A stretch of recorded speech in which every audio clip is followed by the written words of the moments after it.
Welcome to this video edition of Is It Beer Yet? I am Matt, and this is the introduction episode to the 13 beers for Halloween from neozaz.com, I think is what I called this. That name's probably going to change throughout this entire run of episodes. It's a challenge I put out to myself earlier this year, just really 2.5 months ago or so, if even that. I wanted to see if I could make 13 beers for the upcoming Halloween season. Usually every Halloween I make 2 beers for Halloween Horror Nights, or at least the time that more of the neozaz co-hosts come down to Florida for Halloween Horror Nights, and I wanted to make just more than 2 styles for us to try. So I started making a couple recipes. I got up to I think like 8 or so. I said if I can do 8, maybe I can do 10. Started scheduling things out, and I said if I can do 10, maybe I can do 13, which seems like an appropriate number for Halloween. So at this point, as of this introduction episode, I have made 13 1-gallon batches of beer. All grain, no extract, no kits, all grain, 1-gallon batches. Now, how did they come out? That's what this series is all about. They're done. I don't know how they came out other than how they went into the bottle. So I know at bottling they weren't infected, at least that time. So the show's going to find out how they came out. We're going to go through what exactly I made and how I made it, and just see, I guess I'll keep a running tally how many out of 13, or ones comes down to ones I'd want to drink again or ones I'd want to make again. That's really the kind of the ultimate scoring of this, if there's going to be anything, any kind of scoring. So another thing I wanted to do in this introduction episode is explain the process that I used to do almost all these beers. All but one were brewed the exact same way in each episode. And while I am showing a lot of the brewing process in each of those episodes, instead of explaining what each piece of equipment that is on camera or each step of the process that I'm doing again, so that you have the same repetitive thing for 13 episodes, I figured I'd get a lot of that explanation out in this introduction episode. Then there's a nice base going into the rest. You already know what this equipment is, and you're just kind of seeing what was done differently in each brew rather than explaining it over and over and over again.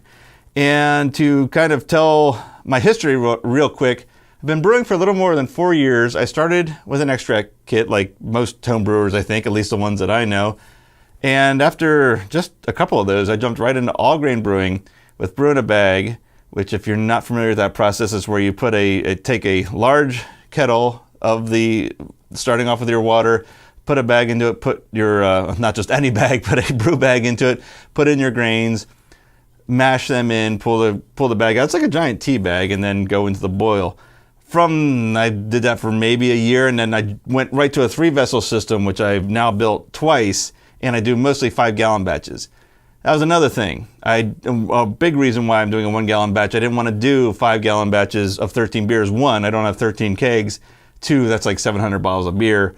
And while we don't shy away from having a good time during Halloween, we don't have that good a time. So I had to kind of scale it down in order to have enough, well, we have enough, have an amount of beer to try, have more than 1 or 2 bottles of without having hundreds and hundreds left over.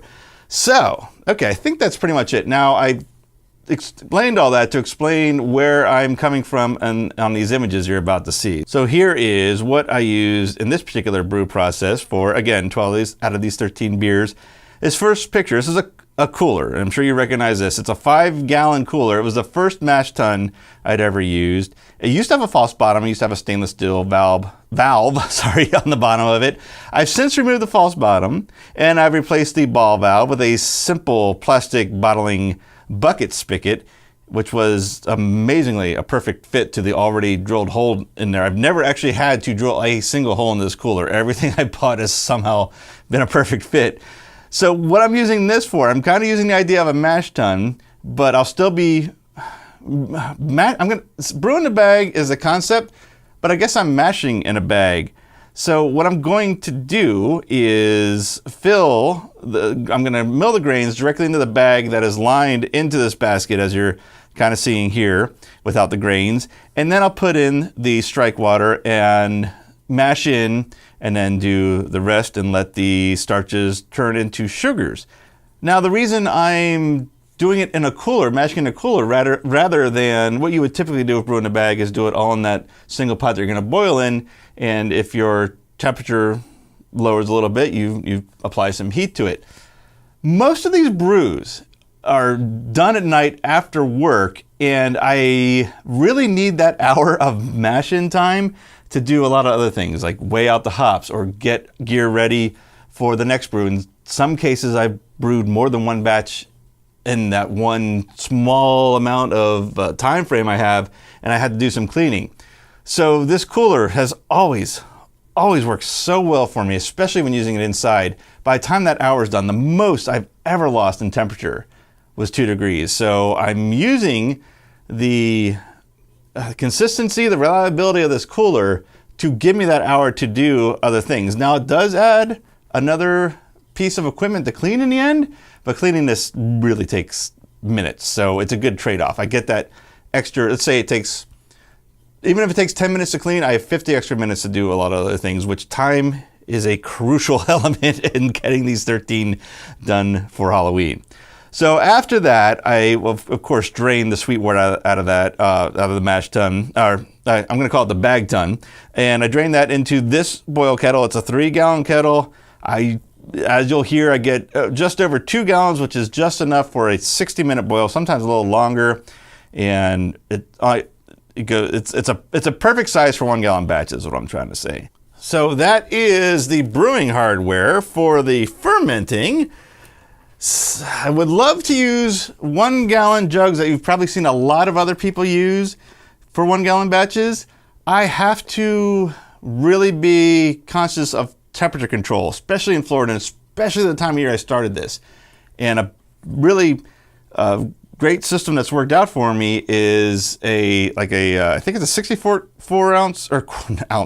quart cooler, a rectangle cooler that you get at any convenience store, any big department store, and bottles of ice. I can count on X amount of bottles giving me the whatever temperature I need. I've been doing that for years. The glass jugs, which are about yay high, with a blow-off tube or an an airlock, I can't shut the cooler. That was a big problem. I spent quite a bit of time trying to find a fermenter with a 1-gallon capacity that was at least PET, if not something better. Glass would be, or maybe I guess stainless steel would probably be one of the least permeable. I'm not sure that's right, but I mean glass is a little less permeable than PET, but PET works pretty well from my experience and from what I've read and studied. And I found these 1-gallon Fur-Monster carboys, which I actually have a couple of 7-gallon carboys, Fur-Monster ones, the PET ones. I tend to use this as not a full big batch brewing episode, but I'm going to say when I brew alone, which all these I've done alone at home, now 1 gallon not so much, but the bigger 5 and 6 gallon carboys, when I brew at home alone, I always grab a PET carboy, because if for some reason I drop that and somehow get seriously cut, and I'm home alone, that could be dangerous. I would much rather possibly slightly oxygenate or maybe somehow contaminate my beer than bleed out a couple pints of blood trying to find a way to get to the hospital. The thickness of those glass, I've not known anyone with serious injuries from a carboy, but I've seen serious injuries from glass enough that if I'm home alone, I don't take that chance. Now, if someone's home and I know I can reach them if something happens, then I'll turn to glass. But that's my safety talk on glass versus PET. Okay, back to this. So 1 gallon, it is a 1-gallon capacity. Right when you get to the slip, it's 1 gallon. I put a bottling spigot on here. That way I could cold crash this. It's got a nice little concave, I think you can see that concave bottom where the yeast and everything kind of separates to the sides. The bottling spigot, I can directly bottle, obviously, from this carboy. Now, with it being so low, I only get about 8 bottles, which is about 3/4 of a gallon, but that's fine. I've actually averaged 8 bottles. Everything's bottled now. There's one batch where I got 7. Everything else is 8, and I could probably get 9 if I really manipulate this and maneuver, but I think with all the sediment and everything that would shake around, that 9th bottle wouldn't be worth it. But these carboys have worked well through this project. I'm about to disassemble. I have 3 of them. I'm going to disassemble all of them and give them a thorough cleaning and get back to some other 1-gallon batches. There you go. It's got See if you can see, it's got a gasket on there. It's airtight when you seal it. In fact, by the time you're done fermenting, it takes a little effort to get off. I think it takes a number 10 stopper. I'm pretty sure it's number 10 stoppers. You put it in an airlock, blow off tube, you're good to go. So these are what I've been fermenting everything in, except for that one, which we'll talk about when we get to it. So that is all the hardware from boil to bottling. So let's talk about those bottles. Let's talk about the 13 beers I'm going to try to make for Halloween. So I wrote them down here because I just finished and I'm a little lost on exactly which ones I made. So let's go here. So the 13 beers for this challenge in the order that they were made. First one up, Twisted Tater 2. This is a simple single hopped IPA. More on why that hop and why so simple on that episode. In fact, I'm just going to say more on the styles on every episode and just cut to the chase on there. Chainsaw Splatter, a red rye. This is my very first dive into a rye beer. Killer Grease Paint, a wit beer, not my favorite style. And then we'll talk about that. Scream Ale, it's a cream ale that I worked very, very hard on finding a name for. Swamp Yeti. This one is me jumping on an interesting trend right now. It's adding coffee flavors to an unexpected style. This is a golden ale, a gold coffee ale. I don't even know what style you call it. It's a golden ale with coffee flavoring. And I'll talk more, just a little bit more about that trend in that episode. Patient Zero Pale. This is a straightforward American pale ale, or at least it should be. All these should be what I'm describing. I don't know yet. It's the point of the show. Scary Ales, an amber ale. That is my go-to style all the time, as you probably know if you've listened to the podcast. Twisted Tater, American Brown Ale. This is the second Twisted Tater by name. Second one I made, but the first one I came up with, and I'll explain why in those episodes, of course. Soul Grabber. This is the only beer ever repeated from a Halloween Horror Nights event, for a neozaz Halloween Horror Nights event, I should say. It's a milk chocolate coconut porter that I first made last year in 2017. VAM IPA. This is a tough red IPA. CARNIV Ale. This is a almost smash ale. And as mash, as I've now coined the phrase. Trick or Treats, a candy corn flavored beer. This is something I have joked about for years. I gave it a shot. That one, well, we'll see. And then Beer 13. This is a beer made with kind of the greatest hits ingredients of those other 12. I'll explain that a lot more when we get to that episode. So that is the 13 beers we're going to be covering in the next 13 episodes. And again, how did any of them come out? I don't know. That's what we're going to find out in the next 13 days. So it all starts tomorrow. So give the video a like, subscribe to the page, hit the little bell, or I guess it's subscribe to the channel. Sorry, I'm still used to this YouTube thing. Subscribe to our channel, hit that little bell so you get notified as these come out. Until then, thanks for watching, and I'll see you in that next episode. Thank you for watching Is It Beer Yet Video Edition.